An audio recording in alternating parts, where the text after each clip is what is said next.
Tired of lust hijacking your prefrontal cortex? What if I told you that you could rewire your brain, not through sheer willpower, but by understanding the surprising link between neurotransmitters and spiritual transcendence?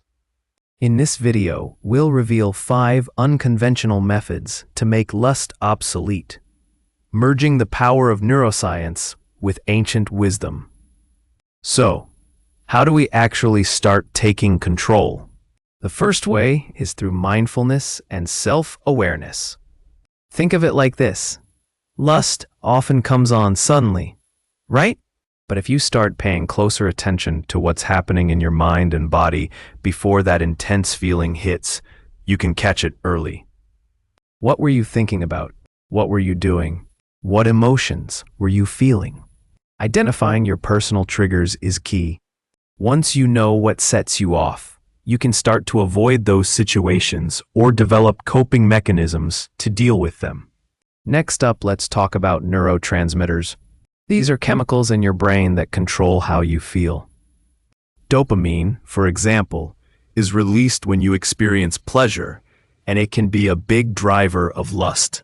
Serotonin, on the other hand, is linked to feelings of well-being and contentment. When your serotonin levels are low, you might be more likely to seek out instant gratification, like lustful thoughts or actions. Understanding this balance can help you make choices that support your overall well-being, rather than just chasing that dopamine rush. Now, let's shift our focus to relationships.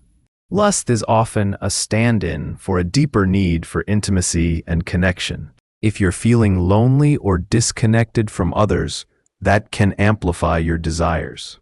Cultivating genuine, meaningful relationships with friends, family, or a partner can help fill that void and reduce the urge to seek out fleeting pleasures. Good communication is very important. Try to be open and honest with the people you care about and let them know how you're feeling.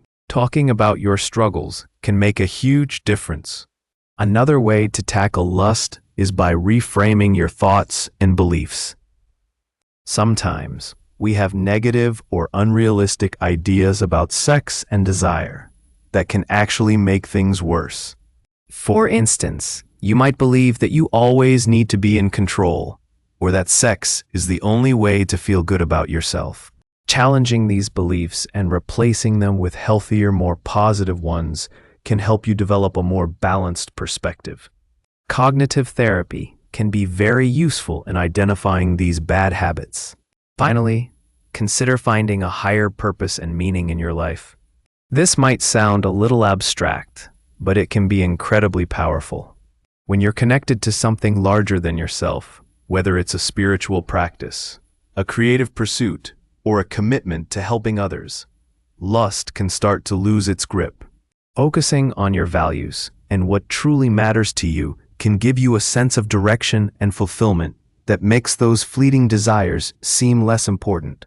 So, to recap, we've talked about mindfulness, understanding your brain chemistry, building strong relationships, changing your thoughts, and finding a higher purpose. All of these things can help you make lust obsolete.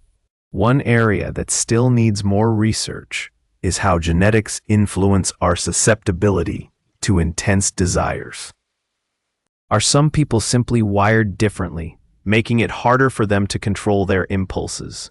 We didn't fully cover it in this video, but it's a question worth exploring. If you found this video helpful, please give it a like and share it with your friends.